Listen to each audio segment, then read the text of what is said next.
With Tom Verducci, I'm Bob Costas, and welcome to the first installment of what we think will be a terrific series on MLB Network as we reveal what our panel has decided, and it wasn't easy, are the top 20 games of the last 50 baseball seasons. The countdown begins tonight with number 20, and Tom, this one is a rarity for the list, a regular season game. A regular season game, Bob, but not just another regular season game. This one is as crazy as it gets.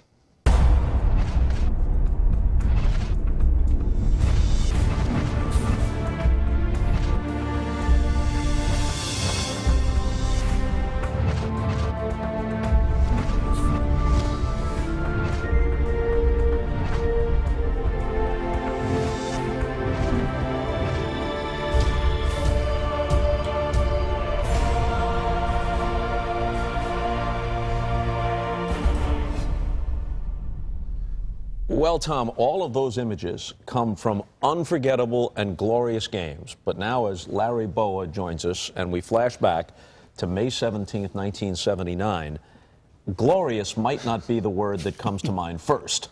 Oh, well, you're talking about day baseball at Wrigley Field. It doesn't get any better than that unless the wind is blowing out, which it was.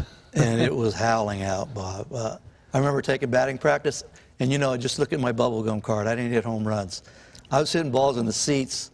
I remember Greg Lazinski was standing next to me, and I said, this has a chance to be a wild game today. And lo and behold, and it was. It's number 20 on the list, and people will soon see why. The day before, the Phillies had won 13-0. Steve Carlton had a no-hitter into the 6th inning. You got tossed from the game, so already it's kind of a wild series. Yeah, I got tossed on a ball and strike. It was one of those games where we had replacement umpires, and nothing against replacement umpires, but you get to appreciate the big league umpires once they came back. But the strike zones were all over the place. You had no idea, and you know, in the heat of the moment, I think he rang me up on a pitch, and I went crazy, and I got tossed. And the next day happened to be a very good day for me and the Phillies. Let's take a look at the Philly lineup. Eventually, Larry Bowa would find himself in a Cub uniform, but for now, he's hitting second behind Bake McBride, at that time one of the fastest men in baseball. Pete Rose hitting third. Mike Schmidt, who would have 45 home runs that year, is in the fourth spot. Unser, Maddox, Boone, Rudy Maioli at second base, and Randy Lurch is on the mound. And Mr. Lurch had been complaining prior to this outing that he wasn't getting enough support from you guys, right? You know, Bob, we talk about the baseball gods. He had pitched 2 games previously, pitched pretty good. Didn't get a decision on one and got a loss in the other. And after the second game he pitched, he said, it'd be nice if we could score some runs when I'm on the mound. And so, you know, when everyday players read something like this, you take it to heart. So nothing was said, and his next start was going to be on this 23-22 game. So we bat around, we put a 7 spot up, and as I'm going by him, as everybody knows, I can get my little digs in. I said to him, I said, hey, Randy, you think that's enough for you today? And he smirked at me, and he says, yeah, I'll take 7. And you're going to find out what happened. Not close to enough. Not even close. Here's the lineup that Randy Lurch faced for Chicago. Herman Franks was Chicago's manager. He didn't finish the season. Joey Amalfitano eventually replaced him. Danny Ozark started this season as the manager, and he had won division titles with your Phillies, but eventually he got the boot, and Dallas Green replaced him as the Phillies manager. A lot of interconnections, because eventually you'd be with the Cubs, Green would be back in the front office with the Cubs. A lot of stuff going back and forth here, but for now, on May 17th of '79, there's the lineup and the pitching pairing. Lurch came in at 2-2, Dennis Lamp at 3-0. You see their respective ERAs. They're about to go up. Way up. This game, if you weren't there and you tried to explain it to somebody, they would say there's no way that happened. But that's one of those games where I knew from the first inning on, even though we got 7, I knew that wasn't going to be enough, no matter who was pitching. Carlton could have been on the mound, and we'd have probably had trouble that day. But that wind was howling out, and you're going to see what Dave Kingman did at Wrigley Field. It's unbelievable. Okay, now, as we take you through the game, we'll be alternating between the original broadcast of Jack Brickhouse and Lou Boudreau and highlights with our own commentary mixed in. We start, logically enough, top of the first. It all looks innocent enough. Here's Dennis Lamp. Got the glasses, got the mustache, got a certain look going. Looks a little bit like Bobby Valentine's disguise when he tried to sneak back in after he was tossed out of that game. Not only were there a lot of runs in this game, Bob, there's a lot of mustaches in this game. Tight pants, mustaches, a lot of hair. And before this game started, we had a meeting about what we wanted him to do. We said, sinker ball pitcher, make him get the ball up. And he got a lot of balls up in the first inning. So here's Bake McBride at the top of the lineup, former Cardinal. First pitch sets a tone. Right out of the gate, and the ball was up.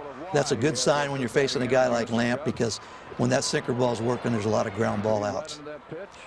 Now, you might have noticed there, too, you see some white lines moving across the field. That's actually the remainders of a soccer field outline.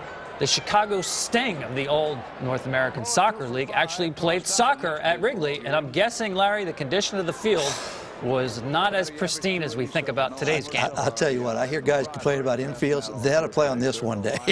Second pitch of the game, you're the hitter.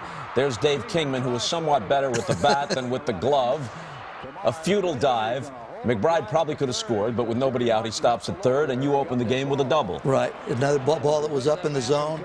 And right then, I said, just to myself, we got our big boys coming up, and you're going to see what happens here, because we had a very good offensive lineup in the 70s and early 80s. What happened to your helmet there, Larry? We didn't have to wear those. That was another thing. That was unbelievable. Pete Rose hit into a fielder's choice, so there's one out. The only man, as it turned out, that Lamp would retire of the 7 men he faced. And here's Schmidt. Take a guess as to what's going to happen. And that ball center cut a little bit in, and he got his arms out there. And he really didn't crush it, because Kingman thought he had a beat on it, but the wind just took it, and when those big guys hit him, they're going to go. And I thought Schmidt was going to have an unbelievable day. He had a decent day, but I thought he was going to have one of those 4, maybe 5 home run days. He hits a lot of fly balls there. He did have a 4 home run day at Wrigley on another occasion. Yes, he did. Yes, he did. All right, so it's 3-0 at this point, and here's Dale Unser at the plate. And he was filling in for Lazinski. Lazinski had either an ankle or a hamstring, and he didn't play that day. That's a day you don't want to be out of the lineup, Exactly. If you look at these pitches, every one is up in the zone. This is his first start. He was on the DL or something. He missed a couple starts. He had a blister on his hand. Right. So this is his first start after missing a couple. All right, so Unser with a hit. And here comes Gary Maddox to the plate.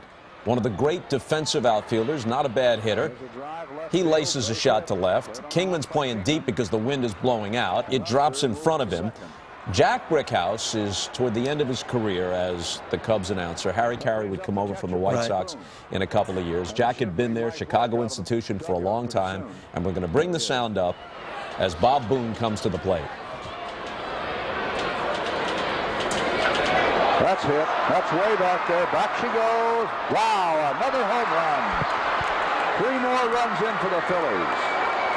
The mighty Philadelphia Phillies, overpowering the Cubs in the very first inning, have now taken a 6-0 lead. We're feeling pretty good about ourselves right there. Dennis Lamp just served up Bob Boone's second home run pitch of the campaign. That brings out Herman. Of course, that means Lamp is gone now. Here's Dennis Lamp's line as Donnie Moore comes in. Right. Lamp, a third of an inning, 6 hits, 6 runs, 2 homers, down 6-0. Take a shower. See, now he can go have dinner on Rush Street, because this is going to be a long game, and he's going to be long gone before this game gets the final out. Now, Randy Lurch is actually a pretty good hitting pitcher. Real good hitter. Real good hitter. And he'll show you right here. Fly ball, left center, that's pretty well hit. Wow, come on. Come on. I mean, he hit that ball good, but once it got up in the air, forget it. Here's a ball, low and away. Low and away. The pitcher hits it out to the opposite field. And he's feeling real good about himself right now. So it's already 7-0 Phillies. Cubs are yet to bat. They're coming up in the first. And a whole lot more runs are going to be scored before we put this one to bed. Plus, we'll take a look at one of the craziest swings, if you call it that you've ever seen. Whoop. That's some swing. You're watching MLB's 20 Greatest Games on MLB Network. Back in Studio 42, Bob Costas with Tom Verducci and Larry Bowa, who played in game number 20 in our countdown of the 20 greatest games of the last 50 years. You saw the Phillies score 7 runs in the top half of the first. Bowa's double was part of it. Dennis Lamp has been chased. Randy Lurch takes to the mound with a 7-run cushion. And the first man he faces is Ivan DeJesus of the Cubs. Ivan DeJesus, who in the 7th inning yesterday broke up Carlton's no-hitter. 4 for 9. Now this is right after you just told Lurch, right? Did we have enough runs for you? Exactly. Did he respond to you? Yeah, he gave me that little smirk, and he said, in other words, yeah, I hear you. And you know what happens here, in all fairness to Randy, you have an inning like that where everybody bats around, you're sitting on the bench, you're a little bit stiff. Now you go out and you say, hey, I got 7 runs to work with. Let me just groove a couple in here and get ahead. Well, they were ready to swing the bats, and they started grooving too many in there, and before you knew it, the big inning came right back at us. So now here's Mike Vail at the plate. And he used to crush left-handers. Goes the opposite way, and the Cubs, down by 7, have 2 men on. And right there, both those balls are center cuts. And, when you're playing short or second, you can tell usually when a guy's on. Just missing, good movement, depth on his breaking ball. These balls had nothing on them.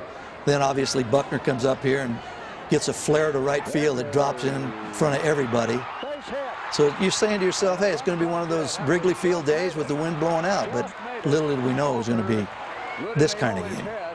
And here is Kingman. He's hitting .279, 9 home runs, 24 RBIs, 2 for 7 in the series.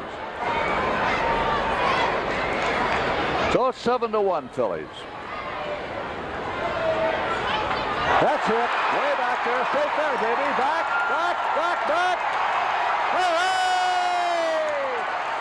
Way back. That ball went way back.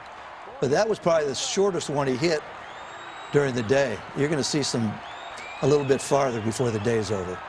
That's a big man right there. And when he elevates, when he gets the ball in the air and the wind's blowing out, forget it. So it's 7-4 now. Still feel all right. You feel okay. But now you got people warming up and you're saying, uh-oh. Look where this ball lands now. Ooh, boy. The guy on the roof was getting ready to catch it. And that'll bring up the center fielder, Jerry Martin. So here's Jerry Martin following the Kingman home run. And Lurch given a 7-run lead. It's now down to 3. Martin's one of several guys in this game who wound up playing for both teams. Right. He had been a Philly, then a Cub. DeJesus was in the trade that involved you and Sandberg. Exactly. Later became a Philly as you became a Cub. Martin with the double to right center. And at this point, Danny Ozark is thinking, I got to get into my bullpen? In the first inning. See, that's where you have the luxury. And even today as we speak, when you have your big boy going the day before, you don't have to go to the bullpen. Little did we know we had to go to a lot of guys in the bullpen today. But if you had a bad pitcher the day before, you'd be in trouble. That was a no-no right there, flipping the ball to Danny. That never happens. You have to wait for your manager to hand him the ball, and just right? hand him the ball. And he heard about that after the game. So what I noticed, Larry, during that first inning, we didn't see it there, but Pete Rose went to the mound during that sequence in the first inning. Because he was falling behind the hitters, and he told him, he says, go at these guys, challenge them. You got 7 runs to play with. And then before he got out of the inning. Here's the former Royal Doug Bird, greeted by a Ted Sizemore hit. And he's another guy that played with the Phillies. Former Cardinal as well. 7-5. And now it's getting a little long out there. You're getting a little disgusted as an infielder. You're saying, let's go. Well, you've got the pitcher due up, right? We got Automatic an out here. We got an out here. Right? Automatic out. Not today. Especially a reliever. Bam. There's a drive, right center field. That's going to be all the way to the center field wall out there. And watch Ted Sizemore score on this one as Donnie Moore decides to go for third. His ball is low. He is safe. Wait a minute. The ball is against the dugout fence. And had it gone into that dugout and almost didn't miss the entrance very far, he would have been across the plate. Now you know you're in a dogfight. Well, here is where the pitching kind of tightens up because Moore did not score from third. So it's 7-6. We made some pitches. After 1 inning. Donnie Moore had less than 100 career plate appearances, but he had a lifetime batting average of .281. He could swing the bat a little bit. That's a first for me. Even reverting back to coaching, I never seen first inning a pitcher hit a home run and the other pitcher hit a triple in the first inning. We've now moved ahead to the top of the third. And here's Gary Maddox to open the inning up against Donnie Moore. This tells you what kind of day it was, because, as they said earlier, you have to play deep because the wind's blowing out. So if you just get fisted on a ball or hit a ball off the end of the bat, it's going to drop because you have to respect the wind. So they're all playing on the warning track, more or less. Well, I think there's 50 total hits in this game, and you're absolutely right. What do? You have to play back because the wind's carrying the ball, but as we'll see throughout this game, a ton of bloop hits. It really. Here's another one right here. And Maddox got an unbelievable jump on that ball. You see, he was halfway before. Right. Off the bat, it looks like maybe it's a pop fly to left field, but he knows Kingman has to play so far deep in left field. Exactly. He's running as soon as the ball comes off the bat. Exactly. So the Phillies now have an 8-6 lead. And this is what you really don't want to see if you're the opposing manager here. As bad as the wind's blowing, you walk the relief pitcher. Now, come on, Donnie. And Brickhouse just said, come on, Donnie. I think Herman Frank said something else in the Cubs dugout at that point. I think at one point in this inning, Jack said, this game is not exactly a connoisseur's delight. So here's Bake McBride. Turn the lineup over again. And here's another one. Another bloop. Yep. Another blooper hit. Another run. I mean, we hit some balls hard, but we flared a few in there also. And here you are at the plate again. I imagine you saw a fair number of fastballs that season with McBride on base. He can run. And Rose and Schmidt coming up behind you. Hey, Bob, let me tell you, that's an ideal place. You're going to get fastballs no matter what. I'm not a home run hitter. They're going to say, here, get on base. If you want to hit it, hit it. And I got a lot of fastballs. And there's one right there, right down the middle. A legit line drive, no bloop there. Yeah, I got that one all right. So the bases are loaded now, and Pete Rose is going to come up. And this was the season where he first joined the Phillies, big contract. Listen to the boos.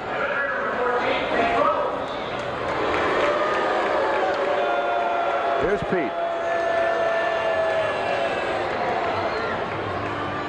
He was buried because everyone thought he took the money. I'm just glad he came to our team because he's the guy that put us over the hump. This guy's a doubles machine, believe me. Doubles, doubles, doubles. And Larry, you have to remember, he turned 38 years old during this season. And you watch him in this game playing as if he's 28 years old. The energy, he played in 163 games this year, led the league in on-base percentage. I've seen him play hurt. I've seen him play with a hamstring that he could hardly walk on. He would go out, he would post every day. I mean, you talk about a competitor, this guy's the best. There's a fly ball left center. Look out. That's going to wipe the bases clean. One run is in. Bird is in. Here comes McBride. Bowa decides to hold up at third as Rose doubles. And we've got ourselves a real marathon today.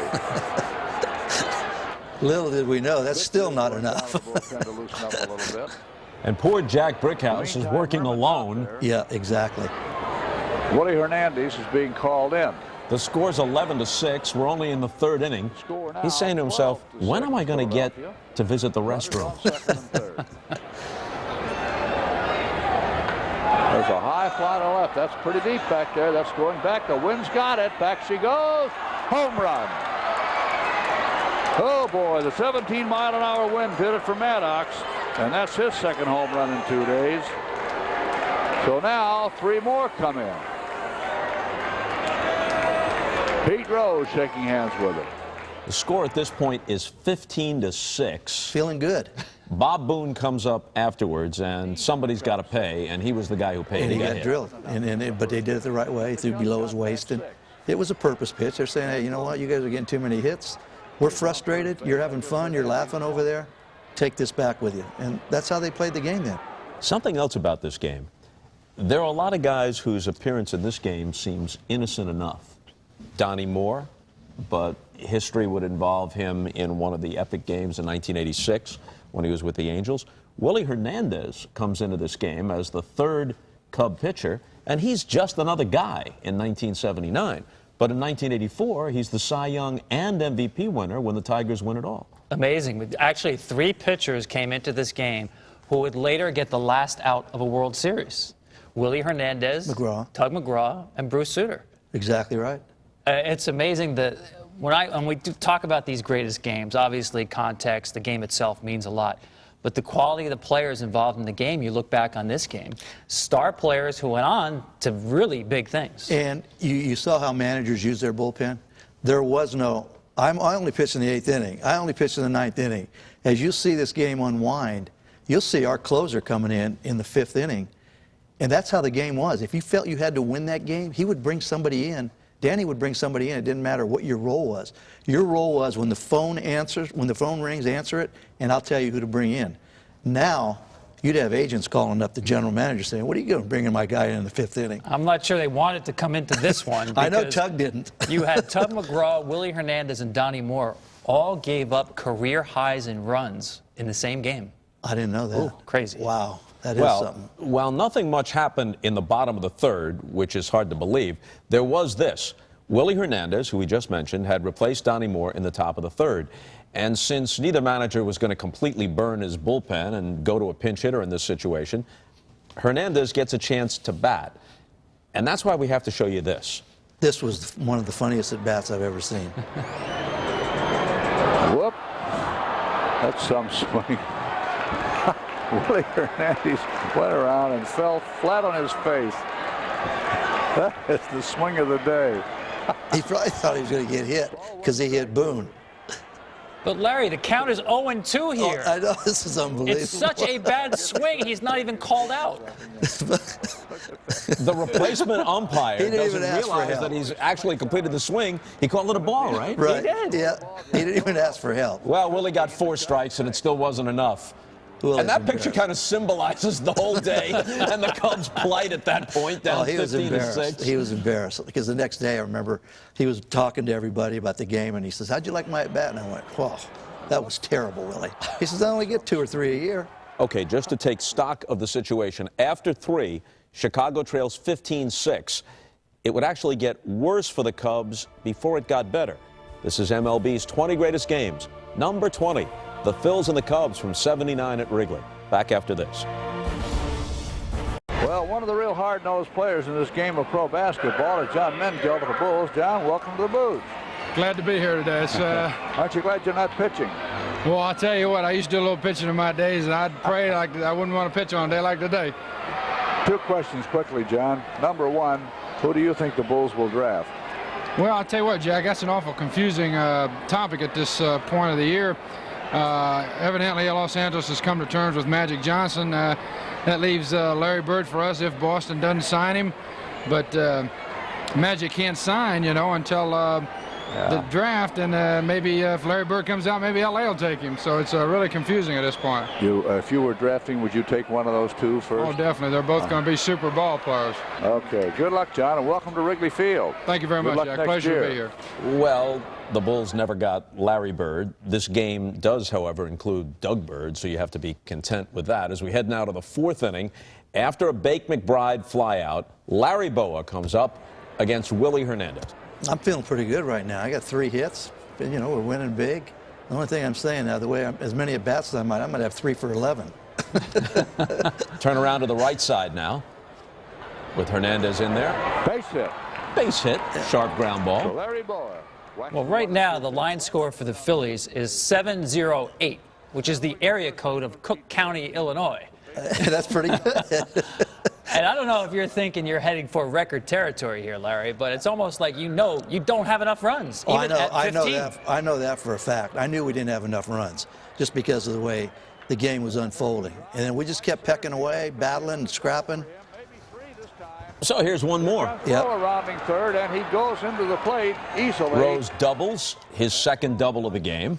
You score 16-6. That's a 10-run cushion. Now, normally, Bob, you're taking out your regulars at that time.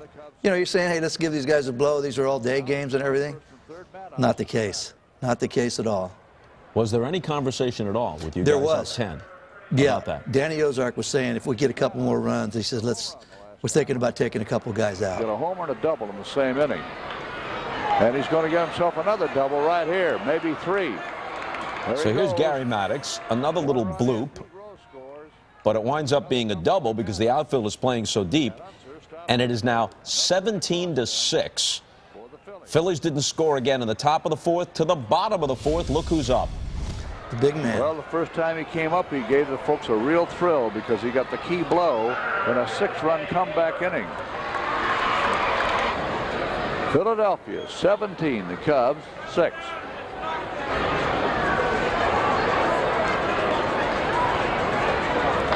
That's well hit, way back. Say goodbye, back. Hey, another home run for Kingman. 2 runs in for the Cubs. Almost the same spot as the other one. Almost landed on the roof of that building across the street on Wayland Avenue. Boy, did he belt that one. He hit 48 home runs that year, 1979, to lead the National League. He struck out 131 times, I think. Right. Now, that was a monstrous total then. That was embarrassing back in the day. Dozens of guys, dozens, strike out more than that in a given season now. Oh, I mean, Arizona had 5 or 6 that had more than that. And 48 home runs back then was also a monster total. Exactly. But you're absolutely right about the players and the fans. The concession stands were empty when Dave Kingman came to the plate. I'm telling you. You did not want to miss. He might strike out, but he might hit one 500 feet. Exactly. That's pretty well hit. Way back there. Back. Hey! A home run for Adams. Number 1 of the year for Steve.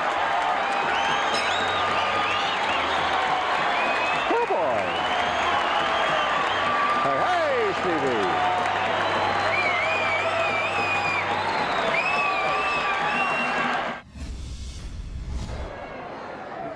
17-9, top of the fifth. Bake McBride, another turn at bat. I'm telling you, it felt like we hit every inning. Swing, ground ball, base hit into right field. This is Lou Boudreau now, I think, announcing. Second base. See, there's another thing they did back then is pitchers pinch ran. Nino Espinosa's pinch run. Now, if you pinch run a pitcher now, you Larry, are you batting out of order? It seems like you're up the place. Every inning. It's only the 5th inning. I got one of these little bloopers here. I remember this one. Yep. In fact, I thought it was a foul ball, and the wind blew it back. And see how hard that field is? Look at that ball bounce like that. But look at Espinosa. Yep. Look at Espinosa's do. Looks like Link from Mod Squad. That's exactly It's like an what he airplane looks like. landing. You put the flaps down. I don't know how he kept the helmet on, and in that case, you didn't. Now, what's interesting, your ball rolls into the bullpen, and your closer is warming up in the bullpen in the 5th inning. Tug McGraw, you'll watch as the ball rolls into the Phillies bullpen. Unheard of. Danny Ozark has his closer up in the 5th inning of a 21-9 game. Danny said, I'm winning this game no matter what. He said, I'm bringing my big boys in. It doesn't matter. And as we watch this unfold, that didn't work out too good either. So we're in the 5th. It's now 18-9. Swing, ground ball to the left of the shortstop. DeJesus bobbles it, picks it up, drops And it this again. time, DeJesus bobbles it. I think that's the first error of the game. Yeah, that might have been the on the first chopper error. by Pete. So it's 19-9. By the way, I lost track. Was that blooper your 4th hit or your 5th? Fourth. Fourth. I think it was my 4th, yeah. Mike Schmidt had walked ahead of Unser. Fly ball, center field. Martin is there. Bowa tags Jerry it up. Martin makes the catch as you tag and score. And see how hard this And guy's safe at playing. third. Now, let me Look at tell you Rose. something. This game, it really, by most means here right now, this game's out of hand. And he's tagging up on a ball that's in left center field. And look. In this front is of the outfield, it really comes in here. Yeah, I mean, Martin has a good arm.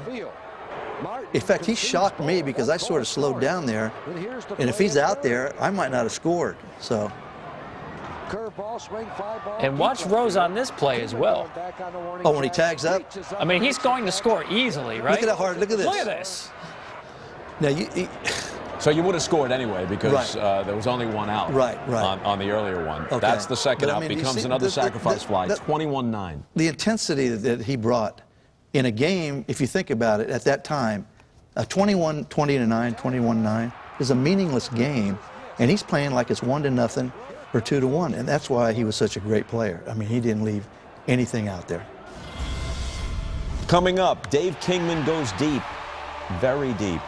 And Pete Rose is again in rare form on MLB's 20 greatest games.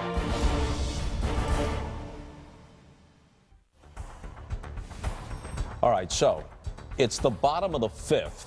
and the Phillies lead the Cubs 21-9. And at this point, with a, let me do the quick calculation, a 12-run lead, at this point, Danny Ozark says, give me my closer. Unbelievable. I mean, everybody was shocked. I looked at Schmitty, I looked at Pete, and I went, oh, you got to be kidding me. But there's a story behind this, believe me. You know, every time we would fly into Chicago, Tug hated pitching at Wrigley Field. And he would always say, when we got off the bus to go to the hotel, he said, see you guys in 3 days, offense take over, because I don't want any part of this ballpark. He would love to go out after a ball game, have a cocktail or two. You know, Tug was very outgoing, great person on a baseball team. He had a great career in the big leagues, but he hated Wrigley Field.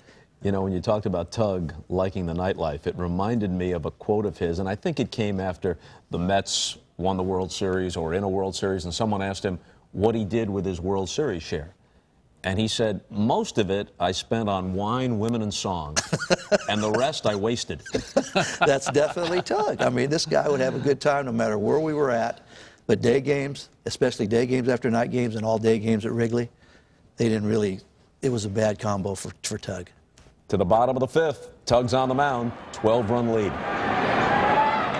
Oh, there's one hit deep to right field. Hey, kiss it goodbye. A grand slammer by Buckner. Now watch Buckner as he comes Yeah, he'll by say you something here, to Larry. me. He'll say, I don't think you do have enough. Yep. That's exactly what he said, because I was ribbing him at first. I said, I think we got enough here. He goes, I don't know. To 14. Believe it. And he says, I don't think you have enough. So actually, before we picked it up, they had plated a run to make it 21-10. Right. Then the grand slam makes it 21-14. And now here's Kingman, who's already hit 2. Right. And if this is the one I think it is, if it's the one that goes to that house, this is a bomb. No, Tug didn't give it up? Tug may not have had his best stuff, but he hadn't lost his mind. He walks him. Oh, okay. It was a 3-2 pitch. Now he's got to face Martin with 2 out. Forget it. Fly ball deep to center field. It's going, and you can kiss it goodbye. Terry Martin with a 2-run home run. And now it's starting to you're getting a little frustrated now. You know, you're saying, how many runs do we need to get? Come on, let's get somebody out.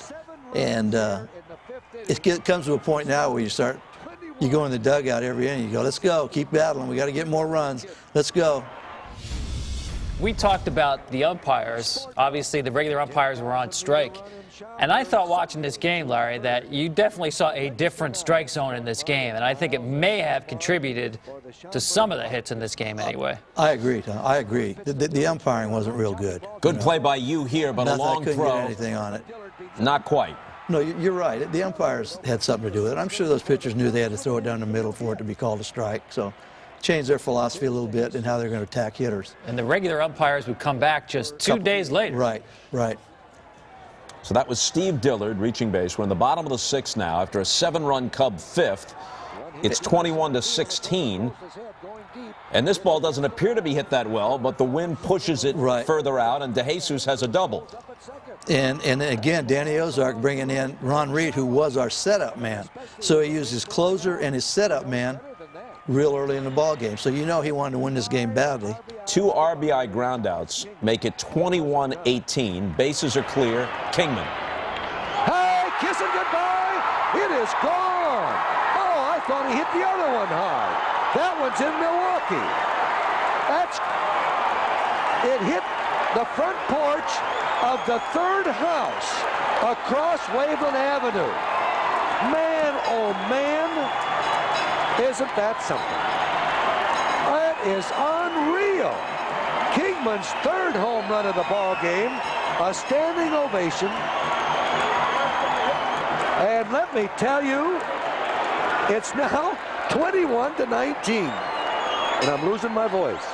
First pitch, wacko. Now watch the White House behind the wall. The ball will come down and go beyond the White House. Right there, it bounced. There's the youngster running down. You see the kid running porch. down the steps. It's unbelievable. Swinging a tap to the pitcher. And watch Pete. He's thrown out. The spike. The crowd loves it. getting frustrated too. Kingman's got 3 homers, It was 21-9. There's Rose bantering with the fans behind the dugout. It's 21-19. And, you know, the proximity with those fans, every inning we'd come in, and you'd hear people say, is that enough? Is that, you know, they were just getting on us. And then finally Pete started yelling back, yeah, we got enough. Don't worry about it. Kingman hit home runs in 25 different parks. It's almost like those signs, you know, Washington slept here. Now, people have to understand, that ball cleared Waveland Avenue. The side street there, Kenmore, it goes 3 or 4 houses down. Exactly. That's a long, long way. It's now 21-19. And up next, the Cubs come all the way back as this crazy game gets even crazier. You're watching number 20 on our countdown of MLB's 20 greatest games of the last 50 seasons. Well, ladies and gentlemen, here we go now to the 7th inning of this ball game. Jack Brickhouse back with you once again. 21-19, the Phillies over the Cubs at this point. Here's the catcher, Bob Boone.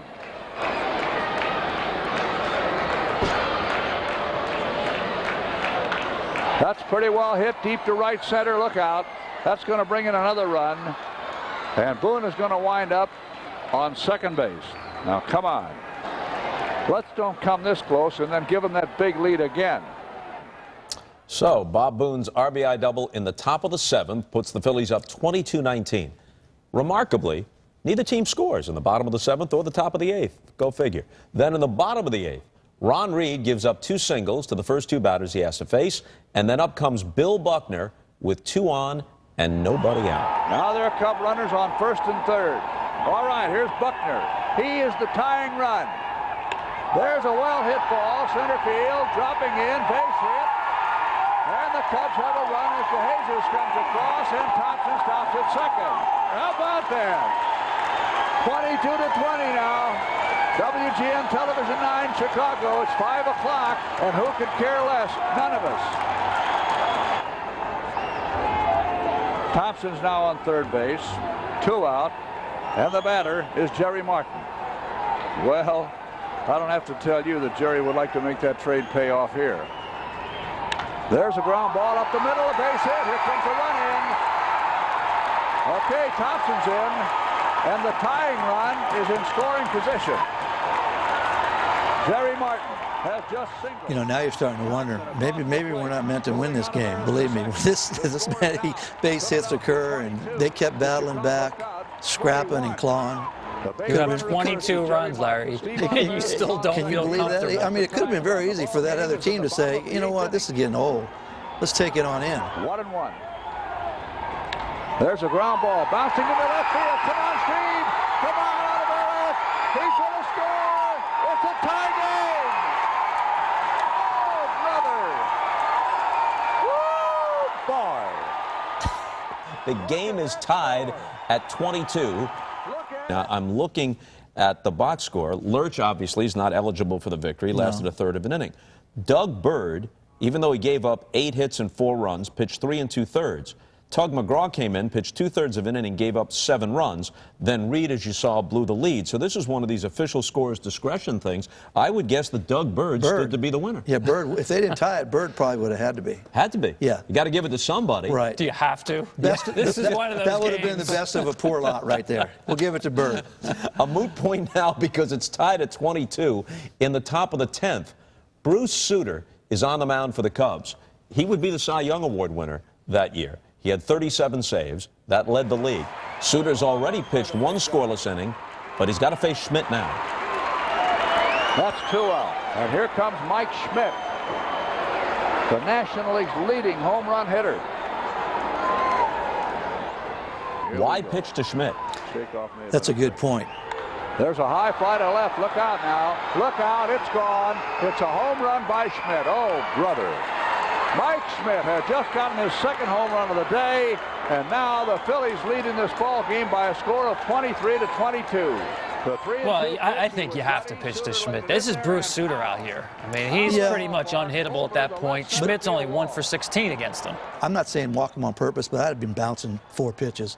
I think Unser was coming up next. So Schmidt bookended the game. He had a homer in the 1st. He has a homer now with 2 out in the top of the 10th that makes the score 23-22. Now, Raleigh Eastwick is going to try to protect that lead going to the bottom of the 10th. He has already hurled a scoreless inning of relief, but the Cubs have Buckner and Kingman coming up as the first two hitters, and each has already had a huge game. Buckner has a grand slam, a number of other hits. Kingman has 3 home runs. One thing about Eastwick, he didn't care who he was facing. I don't even know if he knew who was hitting. He was that relaxed on the mound.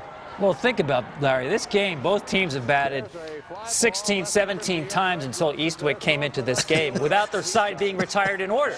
And finally, in the bottom of the 9th, and now here we are in the 10th, no one's yet got on base against Raleigh Eastwick. And you saw that was good movement on that pitch. It was a sinker down and away, made Buckner reach a little bit. He had some movement on his pitches. That made Buckner 4 for 7 with 7 RBIs. And Kingman goes down swinging. And you hold your breath. As soon as that bat's moving forward, you say, please don't put it in play. No 4-homer game. Here's Steve Ontiveros, last hope. We've been looking for this guy for 4.5 hours. And you got to love it. He's got his cap in his back pocket, like the old Little League days. Remember that, Bob? You fold the cap and you put it in your back pocket. Looks so cool if you got on base. Make the exchange. There's a check swing, fair ball, and that's it. The ball game is over. As Mike Schmidt throws out Ontiveros on a check swing that's rolled fair down the third base side. Oh, boy. A pretty flat finish. No runs, no hits, no errors, nobody left. And a very sad finish to one of the greatest games anybody has ever seen anywhere. And there you have it. A 4-hour and 3-minute march into some kind of history. Now, after this game, Larry, in the clubhouse, that tiny, tiny clubhouse at Old Wrigley Field, do you have a sense that you just took part in one of the greatest games ever? We knew it was one of those games that you'd look back on when you're retired and say, that's an unbelievable game. And we were a little bit giddy in there. It was a long game. Guys were frustrated during parts of that game, but it all turned out good. Anytime you get a W, it doesn't matter if you win 23-22 or 2-1. A win's a win, and we all went out to dinner that night, and we came back the next day and played another day game. When we come back, a look at the box score from this game, May 17, 1979, and also Jack Brickhouse will attempt to wrap it up and make some sense of it from the booth at Wrigley. Number 20 on our list of MLB's 20 greatest games wraps up after this. Well, ladies and gentlemen, if they continue to play games like this, I don't think anybody will be able to finish the season. The players or the fans or the broadcasters or anybody. Our hearts won't be able to take it. For Philadelphia, 23 runs on 24 hits. 2 errors and 14 men left on. Eastwick gets the win. He's 1-0. And for the Chicago Cubs, 22 runs, 26 hits. I can't believe I'm reading these things. I can't. I'm listening to myself say these figures, and I don't believe it.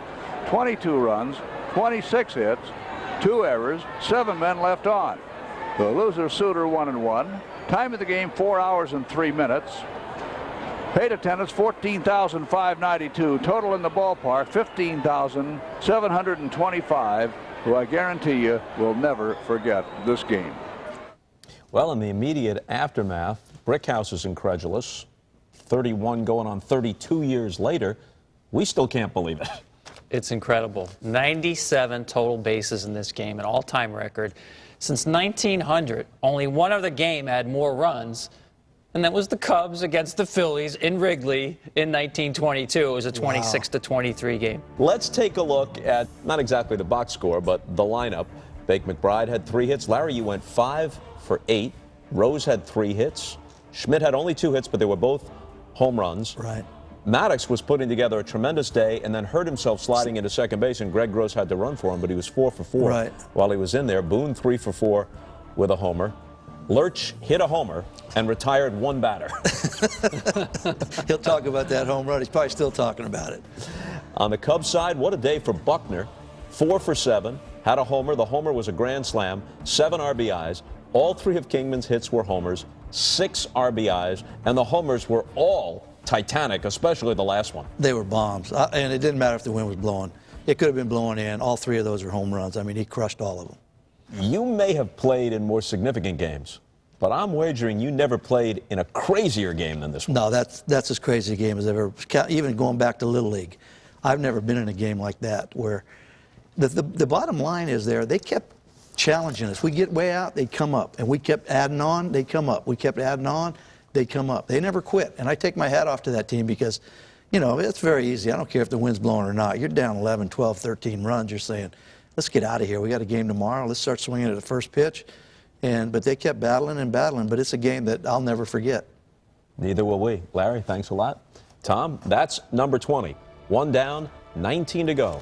Join us next time for number 19 on our countdown of the 20 greatest games of the last 50 seasons here on MLB Network.